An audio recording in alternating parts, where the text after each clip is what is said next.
Witnesses say the entire situation flipped the moment the woman quietly revealed her rank. Seconds earlier, officers had her pressed against a wall, accusing her of talking back. But when she calmly said 6 words, "Call the Pentagon. They know me," everything around them stopped. Radios went silent. Faces changed. And in just minutes, those officers would realize they had just destroyed their own careers. It began on a quiet night just after 10 p.m., on an empty street lit only by scattered lamps and the distant glare of traffic. A woman walked alone, calm, steady, heading home after a long day. There was nothing unusual about her appearance, nothing threatening, nothing suspicious. But a patrol car slowly rolled up behind her, its lights flickering as it cruised closer. Inside the car, 2 officers watched her. "There. See her? Matches the report," one said. "Let's check it out," the other replied. The cruiser pulled alongside her. She glanced at it, then kept walking. "Ma'am? Stop right there," the officer shouted. She stopped and turned. "Is something wrong?" "We'll ask the questions," the officer snapped. "Show some respect." She didn't raise her voice. She didn't step toward them. She simply asked, "I'm cooperating. I just want to know why I'm being stopped." The officers exchanged a look, irritated by her calmness. "There you go again," one said. "Talking back." She tried again. "I'm just asking a question." "Turn around," the officer ordered. "Hands on the wall. Now." He grabbed her wrist and pushed her toward the concrete wall. She didn't resist. She didn't argue. She only looked straight ahead, steady and controlled. Then she spoke quietly. "You're making a mistake. If you're unsure who I am, call the Pentagon." The officers froze for a moment. Then the first one scoffed. "Oh, we'll call somebody, all right." Her expression didn't change. She stood still, calm, as the officers tightened their grip and started to cuff her. They believed they were dealing with a difficult civilian. They believed they were in control. They had no idea the woman they were handcuffing was a high-ranking United States military general. A woman with clearance far beyond anything they could imagine. A woman who outranked nearly every public official in their entire city. And within minutes, the call she told them to make would end their careers. The officers finished cuffing her and led her toward the patrol car. She moved without resistance, still calm, still composed, still watching everything with the steady eyes of someone who had seen far worse than 2 overconfident patrolmen on a quiet city street. One officer opened the back door of the cruiser. "Sit down," he ordered, pushing her slightly. She sat without a word. The first officer stepped back and grabbed his radio. "Dispatch, this is Unit 12. We've detained a female suspect. Claims she's some kind of military official. Says we need to call the Pentagon." He laughed under his breath as he released the button. The second officer leaned against the car, shaking his head. Unbelievable. Always got some story. But inside the car, the woman simply waited. Her breathing never changed. Her posture never shifted. She wasn't nervous. She wasn't angry. She wasn't even surprised. It was as if she had seen this kind of behavior too many times before. A few moments later, the radio crackled. "Unit 12, hold the suspect. Sergeant will be en route to your location." The first officer rolled his eyes. "Great. Now we've got to waste more time." They didn't know that the sergeant coming their way had already checked her ID number. And he didn't know at first that the number he typed in belonged to a classified level officer whose record wasn't fully accessible on department databases. All he saw was a message on his screen. "Identity confirmed. Contact DOD immediately." He slowed his car, staring at the message, unsure what he had just stumbled into. Back at the scene, the officers waited impatiently, pacing and muttering. "Why do they always make this difficult?" one complained. "Yeah, like we're the bad guys here," the other said. Inside the car, the woman finally spoke, her voice calm through the cracked window. "You still have time to undo this." The first officer turned sharply. "Excuse me?" "You still have time," she repeated. "Or what happens next won't be up to you." He scoffed again. "Lady, you're in cuffs. Nothing's up to you." She didn't reply. She simply looked forward, waiting. In the distance, headlights approached. The sergeant's car slowed as it pulled up behind them. He stepped out, looking tense, the kind of tension that only comes when someone realizes they might already be in trouble before they even speak. "What's the situation?" he asked. "We detained her for suspicious behavior," the first officer said proudly. "She started mouthing off, giving us attitude, claiming we should call the Pentagon." The sergeant didn't respond. He walked to the back window of the cruiser, looked inside and saw her sitting calmly, her eyes meeting his. He felt something cold drop in his stomach. He stepped back and whispered, "Remove the cuffs." The first officer blinked. What? What? She was resisting. "Now," the sergeant said, his voice sharp. "Sergeant, what's going on?" the second officer asked. The sergeant's jaw tightened. "Remove the cuffs." Confusion spread across both officers' faces, but the sergeant's tone left no room for argument. The door opened. The cuffs came off. The woman stepped out, still silent. The sergeant swallowed hard and said, "Ma'am, the Department of Defense has been notified." Her expression didn't change. "Good." The two officers looked back and forth between her and their sergeant, finally sensing that something had gone very, very wrong. And they were right. Because the call that was about to be made would end everything for them. The officers held her by the wrists, still convinced she was bluffing. One of them called their sergeant on the radio, speaking in a smug tone as if he expected praise for the arrest. "Control, this is Unit 12. We've got a non-compliant subject. We're bringing her in." The radio crackled. The sergeant's voice returned. "What's the charge?" There was a long pause. The officers looked at each other. Finally, the first one replied, "Detained for suspicious activity and verbal obstruction." The sergeant sounded annoyed. "What does that even mean?" "Put her on the radio." The officer rolled his eyes, held the radio close to her face. "Say something." She stayed silent for a moment, then spoke calmly. "This is General Alexis Warren. Badge numbers of the officers on scene, please." The sergeant immediately responded, voice sharp. "Wait, what did she say?" The officer laughed nervously. "She's pretending to be a general, Sarge. Wants us to call the Pentagon." Silence. A deadly kind of silence. Then the sergeant's voice returned, this time low and urgent. "Unit 12, do not transport her. Do not move her. Do not touch her. I'm en route. Right now." The officers looked at each other in confusion. "What? She's resisting." "No," the sergeant snapped through the radio. "She's not resisting. You are detaining the wrong person." The officers suddenly didn't look so confident anymore. 2 minutes later, another cruiser screeched around the corner. The sergeant stepped out, rushing toward them, eyes locked on the woman. "Ma'am," he said immediately, "I am so sorry for this. Officers, uncuff her. Right now." The two officers hesitated, stunned. She refused to cooperate," one said. "She refused nothing," the sergeant shot back. "Uncuff her." The cuffs clicked open. The woman didn't move, didn't rub her wrists, didn't say a word. She just watched them. "Ma'am," the sergeant continued cautiously, "is there someone you'd like me to call?" She nodded once. "Yes. Call Director Hayes at the Pentagon. He's expecting an update from me tonight." The sergeant's face went pale.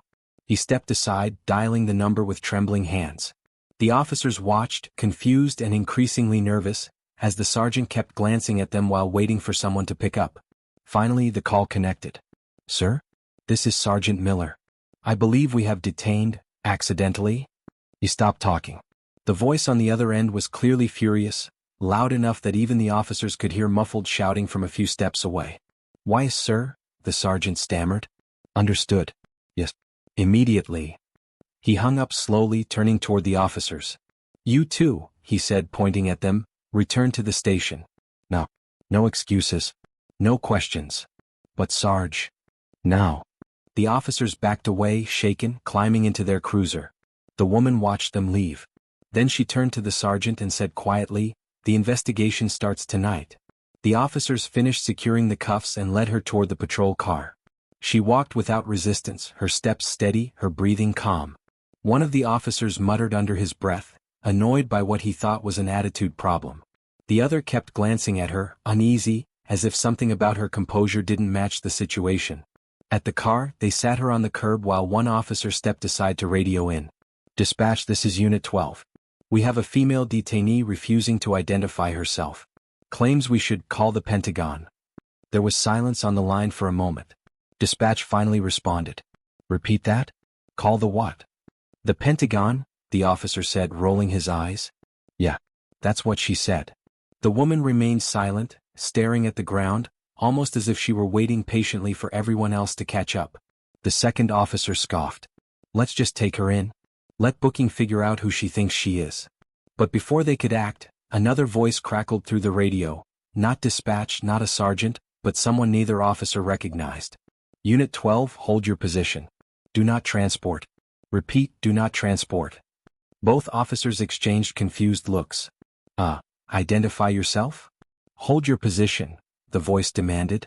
Supervisors are en route. The woman took a slow breath, still calm. I warned you, she said quietly. Within minutes, 2 more patrol cars pulled up, followed by a supervisor's vehicle. The sergeant stepped out, frustrated, clearly pulled from something important. All right, what's going on? He asked. One officer gestured toward the woman. She wouldn't cooperate. Kept talking back. Claimed the Pentagon knows her. We detained her. The sergeant frowned, then crouched down in front of the woman. Ma'am, can you please identify yourself? She leaned forward slightly and whispered a few words into his ear. The sergeant's face went pale instantly. His eyes widened and he immediately stood up straight. Get those cuffs off her. Now. The officers froze. But Sarge. Now, the sergeant snapped, his voice shaking. They rushed to uncuff her, their hands suddenly clumsy and nervous. She rubbed her wrists calmly, looking up at the sergeant with a measured expression. I'll make the call, the sergeant said softly. Stay right here. Please. He stepped away quickly, pulling out his phone, not his department phone but his personal one, and dialed a number from memory. His hands trembled slightly. The officers watched, confused. They could hear only fragments of the conversation. Yes, sir. Yes, she's safe. No, we didn't know. Understood. Yes, immediately. I apologize, sir. When he hung up, he looked like someone who had just realized the ground beneath him wasn't as solid as he thought. He returned to the woman. They're sending someone from Washington. Direct orders. The officers stared at him. Washington? As in? Yes, the sergeant cut in. As in the Pentagon. The 2 officers exchanged horrified glances. It was dawning on them slowly, painfully, that the situation was far bigger than they ever imagined. Their irritation, their impatience, their unnecessary force, all of it was about to be judged by people far above their pay grade. The woman finally stood. You didn't ask who I was, she said calmly. You just assumed. Neither officer could respond. In the distance, sirens began to fade in, not the sirens of local police, but official vehicles sent from federal authorities. The street suddenly felt much smaller, much quieter as everyone waited in tense silence. And the officers knew there was no undoing what they had done. The officers kept her against the wall as one of them stepped back and grabbed his radio. He spoke casually at first, expecting routine confirmation. Dispatch, we've got a non-compliant female. Possible obstruction. Running her ID now. But she hadn't given them her ID. She hadn't even reached into her pockets. The officer hesitated, glancing back at her. Ma'am, state your full name. She exhaled slowly. You'll get it. Call your sergeant first. The officer rolled his eyes. Why would we do that? Because he'll know who to call next. The silence that followed tightened the air around them. The officers weren't used to someone speaking so calmly while being cuffed. It unsettled them, though they didn't say it. The first officer pressed the button on his shoulder mic again. Dispatch, can you send the sergeant to my location? We've got a situation. Minutes passed. The woman stood completely still, as if waiting for a process she already understood. The officers tried to question her again, but she didn't raise her voice, didn't bargain, didn't beg. Instead she said, You're escalating something you don't understand. Headlights appeared at the far end of the street. A second cruiser pulled up and a sergeant stepped out, adjusting his vest, irritated that he'd been called out for what he expected was another routine complaint. What's going on? He demanded. The officer gestured toward her. Stopped her for questioning. She started getting lippy. Claims we're making a mistake. Says we should call the Pentagon. The sergeant laughed once, a short, dismissive sound. Then he turned to her. Ma'am, what's your name? She looked at him, steady and unshaken. Call your federal liaison. Tell them you have a senior Department of Defense official detained without cause. The sergeant's smirk faded. He took a closer look at her demeanor. The posture. The precision in her voice. The way she didn't appear afraid, only disappointed. The sergeant cleared his throat. Just, hold on. He stepped aside, pulling out his phone. The officers watched him with growing confusion. They expected him to scold her, not take her seriously. But they could see it now, his hands shaking slightly as he scrolled for a number he clearly didn't want to dial. He made the call. This is Sergeant Lewis with City Precinct. I need confirmation on a possible high-level individual. She said to contact Federal Defense Liaison. Pause. Then another. His expression changed slowly, almost painfully. First confusion, then disbelief, then something closer to fear. He turned toward the officers. Uncuff her. Now. They hesitated. What? Sarge, she was resisting. Uncuff her, he repeated louder. Immediately. The officers scrambled, suddenly nervous. They unlocked the cuffs and stepped back, no longer in control. No longer confident. The sergeant lowered his phone. Ma'am, they're requesting you be transported safely and without delay. They're sending someone down from the regional office. She nodded once. Thank you. The officers stared, confused and sweating. Then the sergeant finally said the words they weren't expecting to hear. She's a general. A real one. And you two just put your hands on her. The street went dead silent. The officers finished securing the cuffs, still unaware of how deeply they had crossed a line. They guided her toward the patrol car, one holding her arm a little tighter than necessary, the other speaking into his radio with growing irritation. Dispatch, we've got a non-compliant female detained. Running her ID now. She stood by the cruiser silently, breathing steadily, looking straight ahead. She knew what was coming. They didn't. Inside the station, the radio operator paused. The system flagged her name instantly. Not in the usual database. Not in local records. But in a classified federal channel reserved for high-ranking defense personnel. A channel that normally never appeared on standard police screens. The dispatcher frowned. Officers, can you confirm the name again? The officer repeated it impatiently. Yeah, that's what I said. Why? The dispatcher hesitated. There's something unusual. Hold on. He clicked through more screens, each one stamped with higher clearance levels. He wasn't even sure he was allowed to see what he was seeing. Finally, a red warning box popped up. Immediate contact required, U.S. Department of Defense. He swallowed hard. Officers, you need to bring her in carefully. And do not question her any further. The officer laughed. She's not dangerous. Just mouthy. Sergeant's orders, the dispatcher said quietly. He wants to speak with you. Back on the street, she watched the officers grow confused as the radio crackled with static, followed by a new voice. The shift sergeant. Unit 4 returned to the station. Now. And treat the detainee with extreme respect. One officer looked at the other. What? Respect for what? She resisted. The sergeant's voice sharpened. This is not a suggestion. Return. Immediately. For the first time, the officer's confidence wavered. As they opened the back door for her, she stepped in calmly as if she had done this 100 times. She didn't say a word. She didn't need to. The ride back to the station felt different. Quiet. Uneasy. The officers kept glancing at each other, both frowning, both confused. Why had the sergeant intervened so urgently? Why was the dispatcher acting strange? 10 minutes later, they pulled into the lot. As they guided her inside, the sergeant stood waiting by the intake desk, stiff, pale, and tense. The moment he saw her, his posture changed completely. His eyes widened, not in fear but in recognition. Ma'am, he said. I didn't realize. The two arresting officers looked at him, stunned. You know her? The sergeant didn't answer them. He stepped closer to her, lowering his voice. You told them to call the Pentagon? She nodded once. Yes. And they haven't yet. The sergeant swallowed. I'll handle it immediately. The officers exchanged confused looks again. The Pentagon? For her? Why? The sergeant shot them a glare sharp enough to silence both. You two. My office. Now. He turned to her. We'll get those cuffs off right away. The officers froze as the sergeant uncuffed her personally, his hands shaking slightly. He guided her to a chair, then hurried to his office, dialing a secure number he never thought he'd actually use. Inside the office, the call connected instantly. A stern voice answered. This is Defense Operations. Who is calling? The sergeant straightened. We have a situation. A general has been detained in my district by mistake. There was a long silence. Then the voice responded, cold and clipped. Identify the officers involved. Their careers are over. The officers finished cuffing her and guided her toward the patrol car. She didn't struggle, didn't resist, didn't even raise her voice.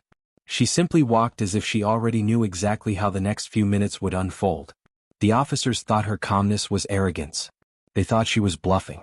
They thought she was just another civilian trying to scare them with a story. When they reached the back door of the cruiser, the woman finally spoke again. You should really call your supervisor. Right now. Officer 1 rolled his eyes. Oh, now you want a supervisor? You had your chance to cooperate earlier. I am cooperating, she answered. And I'm telling you that you've made a serious mistake. Officer 2 pushed her gently toward the seat. Get in. She didn't move. She looked directly at him. I'll get in. But once I do, you need to radio this in. Tell them you've detained a United States general. They'll know what to do. Officer 2 laughed in disbelief. A general? Right. In jeans and a jacket. Walking alone at night. She didn't respond. She simply waited. A few moments passed. The officers grew impatient. Officer 1 stepped back, touched his radio and said, Dispatch, we've got a civilian resisting instructions. Bringing her in for questioning. Before he could finish, the woman spoke again. Your dispatch can't help you. You need to call your watch commander. Now. Officer 1 tightened his jaw. Lady, I'm not calling. Then a voice from across the street cut through the tension. Hey, what's going on over there? A bystander had stopped, pulling out their phone and recording. The officers stiffened. They didn't want attention. They didn't want witnesses. And they definitely didn't want anyone filming. Officer 1 turned sharply. Back up. This doesn't involve you. The bystander didn't move. She tell you who she is yet? The bystander said. Because I heard her. Maybe you should listen. Officer 2 stepped closer to the bystander. Sir, put the phone down. But the bystander stayed right where he was, filming. Nope. Not until I know she's okay. The woman, still calm, still cuffed, looked at both officers. I'll sit in the car now. But once I do, you need to make that call. She got into the back seat on her own. No resistance. No struggle. Just quiet certainty. The doors closed. For the first time, a flicker of concern appeared on Officer 2's face. There's no way she's telling the truth, he muttered. Officer 1 hesitated. She's just messing with us. Let's move. But something wasn't sitting right. Something about the woman's posture, her tone, her complete lack of fear. It didn't match what they were used to seeing. Most people fought, yelled, cried, begged. She did none of that. Finally, Officer 2 sighed. Fine. I'll call the watch commander. If she's lying, we're wasting 5 minutes. If she's not. He didn't finish the sentence. Officer 1 shrugged. Whatever. Go ahead. Officer 2 stepped a few feet away and keyed his radio. Control, this is Unit 14. We've detained a female subject. Claims to be a general. Requesting confirmation. There was a long pause on the radio. Static. Silence. Then finally. Unit 14. Say again? Officer 2 repeated it. The line went quiet again. Then Control responded, voice suddenly sharper. Unit 14, hold position. Do not transport. Stand by. Officer 2 looked at his partner. That's weird. Officer 1 frowned. They're probably checking if she's got warrants. But he didn't sound confident anymore. A few moments later, Control came back on. Unit 14, do not move the subject. Watch commander en route. Repeat, do not move. Officer 1 felt a knot tighten in his stomach. Okay, that's different. Officer 2 didn't say a word. He just stared at the patrol car, at the woman sitting calmly in the back seat like she was waiting for a meeting she'd already scheduled. Inside the cruiser, she sat perfectly still. Almost as if she knew what was coming next. The officers held her against the wall as one of them reached for his radio. He spoke with the casual confidence of someone who believed nothing could possibly go wrong. Dispatch, we have a detainment and a subject claiming high-level military status. Can we get a supervisor out here? The woman said nothing. She didn't struggle, didn't argue, didn't try to explain herself again. She simply stood still, breathing slowly as if she'd already seen how this would unfold. A few minutes later, a sergeant's SUV arrived. The sergeant stepped out, annoyed and half asleep. All right, what's going on? The first officer pointed at the woman. She refused to cooperate and started making claims that she's some kind of general. Says we should call the Pentagon. The sergeant raised an eyebrow and looked at her. Ma'am, what's your name? She answered calmly. The moment her name left her lips, the sergeant's entire expression changed. His shoulders stiffened. His face dropped. He recognized it immediately. He had seen that name on federal alerts, military briefings, and internal memos that officers weren't even supposed to read. He swallowed hard. Did you verify her ID? The officers hesitated. She was being difficult, one muttered. The sergeant stepped forward and spoke directly to her. Ma'am, is it true? Are you who I think you are? She nodded once. The sergeant's breathing grew unsteady. He pulled the officers aside so quickly they stumbled. In a low, urgent voice he said, Do you understand what you've done? Do you know who she is? The officers exchanged confused glances. What, she works for the government or something? The sergeant shook his head slowly. Not works for. Commands. She's one of the highest-ranking military officials in the country. The officers blinked, still not grasping the severity. I'm calling the Pentagon right now, the sergeant said. He stepped away, hands trembling slightly as he dialed a restricted number from his phone. It didn't take long. Someone answered almost immediately, and the sergeant stated her name and the situation. There was silence on the line. Then a cold, authoritative voice said, "Release her immediately. Secure the area. Do not speak to her unless spoken to. And do not let those officers leave. We are sending someone now." The sergeant's face drained of color. He whispered, "Understood." He hung up and walked back toward the officers, who were still trying to act like everything was fine. The sergeant spoke quietly, almost whispering. "Uncuff her. Now." The officers hesitated. "But." "Do it," he snapped. They hurried to remove the cuffs. The woman stepped back, gently rubbing her wrists. She still hadn't raised her voice once. She didn't have to. The officers tried to recover their authority. "Ma'am, if we had known." She looked at them, finally breaking her silence. Her voice was steady, almost emotionless. "You didn't ask. You didn't listen. That was your mistake." The sergeant swallowed. "Ma'am, they didn't know. We apologize. A federal team is on the way. They want to speak with you." She nodded. "I'll wait." The sergeant turned to the officers, but before he could speak, the woman added, "Do not discipline them until the Pentagon arrives. They'll handle everything." The officers exchanged a nervous look.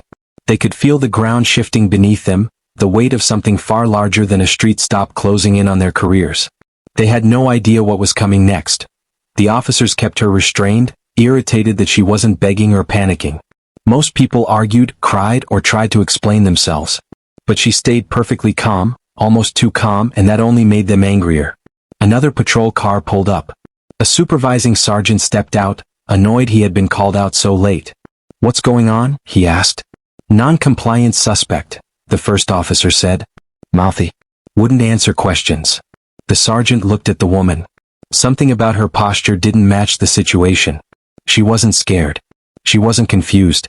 She stood like someone who had stood in far worse situations, someone who had seen real danger, someone who had been trained to stay in control at all times. The woman spoke softly. "Sergeant, I asked them why I was being stopped. That is all. They escalated and placed me under arrest without providing any reason." The sergeant sighed. "All right, what's your name?" She paused. Not out of hesitation, but out of disappointment. "I already told them," she said. "Call the Pentagon." The sergeant raised an eyebrow. "Ma'am, that's not how this works." "Call," she repeated. "The Pentagon. Tell them you have General Carter detained." The street went silent. The officers who had cuffed her blinked in confusion. The sergeant stared at her as if he misheard. "General, what?" "General Carter," she said. "Identification is in my jacket. Left side pocket." The sergeant motioned for an officer to check. The officer reached into the pocket, pulled out a slim black ID case, opened it, and his face drained of color. Inside was a Department of Defense identification card marked with full clearance. Her photo, her rank, her credentials, her authority. The officer stumbled back. No way. This can't be real." But it was. The sergeant snatched the ID, stared at it, then looked up at her with wide, terrified eyes. You're a general?" She nodded once. "I warned your officers their approach was inappropriate," she said calmly. "They chose to ignore me." The sergeant immediately grabbed his radio. "Dispatch, this is Unit 7. I need a priority contact to the Pentagon. Verification for a high-ranking official." "Confirming. General Carter." Silence. Then the dispatcher's voice returned, suddenly rushed and nervous. "Stand by. Command is taking over the line." She stood quietly as more squad cars pulled up, their lights bathing the street in red and blue. Residents peeked out from windows, unsure of what was happening but sensing something had gone very wrong. A sergeant approached, already tense. "Who is she? What's going on here?" he demanded. She was resisting, Officer 1 lied quickly. Talking back. Wouldn't cooperate. The general turned her head slightly. "I asked for the reason I was stopped. That's all." The sergeant frowned, sensing the officer's story didn't line up. Then his radio crackled again, this time with a tone none of the patrol officers had ever heard before. A voice came through, calm but carrying an authority that silenced everyone. "This is command. Confirm identity immediately. Do not touch her again. Pentagon verification in progress." Every officer on the scene froze. The sergeant's face went pale. "Pentagon? What did you say your name was?" The general finally turned to face him fully, hands still cuffed behind her back. "I told your officers already. They chose not to listen." The sergeant swallowed hard and stepped behind her to remove the cuffs, his hands shaking. "Ma'am, I'm so sorry. This is a misunderstanding." "No," she said quietly. "It's a choice. A choice they made the moment they decided my voice was a problem." The street fell silent again. Only the distant hum of traffic and the soft clatter of police radios remained. 2 black SUVs turned the corner a minute later. No sirens. No lights. Just authority. 4 federal officials stepped out, their badges catching the glow of the street lamps. One of them walked straight toward the general. "General, are you all right? We were notified immediately." "I'm fine," she said. "But they're not." She looked back at the officers, still standing in disbelief, still trying to understand how a routine stop had turned into the biggest mistake of their careers. "Escort me home," she said. "We'll deal with this tomorrow." The officials nodded and formed a protective circle around her as they walked her toward the vehicle. Behind her, the sergeant turned to the 2 officers responsible. "You two, you have no idea what you've done." And for the first time that night, the officers truly believed him. "This is General Stedman at the Pentagon," the voice said. "We need the names of the officers involved, effective immediately. Their careers are about to be reviewed." The sergeant closed his eyes. He already knew what that meant. The 2 officers' lives were about to change forever. Moments later, police radios across the block erupted. Supervisors were already en route. Internal Affairs was being dispatched. And the officers felt their stomachs twist with the realization of what awaited them. But for the general, the night was far from over. She stood calmly, still in cuffs, watching the commotion unfold in front of her. Patrol cars from nearby districts began to pull in. More officers stepped out, confusion on their faces as they tried to understand why command staff was swarming a simple street stop. One lieutenant approached with fast, urgent steps. "Who authorized this arrest?" he demanded. The 2 arresting officers didn't speak. They just pointed at each other, neither wanting to be the one to take the blame. The lieutenant moved past them and approached the woman. He immediately noticed the calm authority in her posture, the steady focus in her eyes. "Ma'am," he said quietly, "who exactly are you?" She met his gaze without hesitation. "I already told your officers. Call the Pentagon." "We did," he replied, his voice tightening. They answered. He motioned for another officer. "Get those cuffs off her. Right now." The arresting officer hesitated for a split second, then quickly unlocked the cuffs, stepping back as if he had touched something electric. The general rubbed her wrists gently, though she didn't show a hint of anger, just disappointment. The lieutenant swallowed hard. "Ma'am, we're deeply sorry. We had no idea." "That," she replied calmly, "is exactly the problem." Behind them, the 2 arresting officers were pulled aside by Internal Affairs agents. Their voices grew frantic, desperate, as they tried to explain themselves. But every word made the situation worse. The general began walking toward the lieutenant's car, her steps slow and deliberate. "Is there anything you need?" he asked, opening the door for her. "Yes," she said. "I need a statement taken. And I need it done properly." The lieutenant nodded, already knowing this night would be remembered in their department for years. As she got into the car, she added, "And I want the chief notified. Tonight." The door closed behind her. The lieutenant stepped away.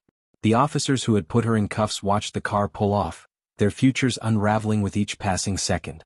They had no idea that the true fallout, public, political, and personal, was only beginning. The officers who had put her in cuffs watched the car pull off, their futures unraveling with each passing second.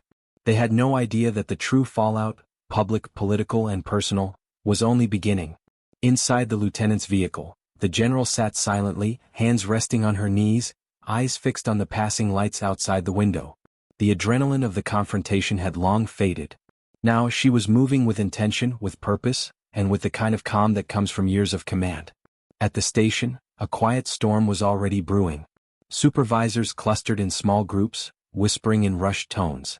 Phones rang nonstop. Emails from Washington were pouring in, all marked urgent. Command staff paced back and forth, trying to figure out how a routine street stop had escalated into a federal-level incident. When the lieutenant escorted the general inside, conversation stopped instantly. Heads turned. Officers straightened their posture. Everyone recognized authority when they saw it. She walked toward an interview room without being asked. "We'll conduct the statement in here," she said. The lieutenant nodded and followed her inside, closing the door behind them. A recorder was placed on the table. He took a deep breath. "Whenever you're ready, ma'am." She spoke slowly, clearly, each word carrying weight. "I was stopped without cause. I was questioned without justification. I was detained without warning. I complied with every instruction. I showed no aggression. And still, your officers escalated." The lieutenant wrote down every word, his pen moving fast. She continued, "They didn't ask who I was. They didn't ask for identification. They didn't even explain the reason for the stop. They simply reacted. Out of assumption. Out of ego. Out of something far worse." There was a long pause. Then she leaned forward. "And the only reason I am giving this statement here, and not at a federal facility, is because I want your department to have the chance to handle this the right way." The lieutenant swallowed. "We will." She raised an eyebrow. "That remains to be seen." Meanwhile, outside the room, the two arresting officers sat in a small conference area with internal affairs. One paced back and forth, running a hand over his head. The other stared at the floor, pale and shaking. "I didn't know who she was," one muttered. "I just followed protocol," the other insisted. The IA investigator looked at them coldly. "Your body cam footage says otherwise." The pacing officer stopped. "What does that mean?" "It means," the investigator replied, "that the Pentagon isn't the only one reviewing this. Civil rights attorneys are already requesting the video.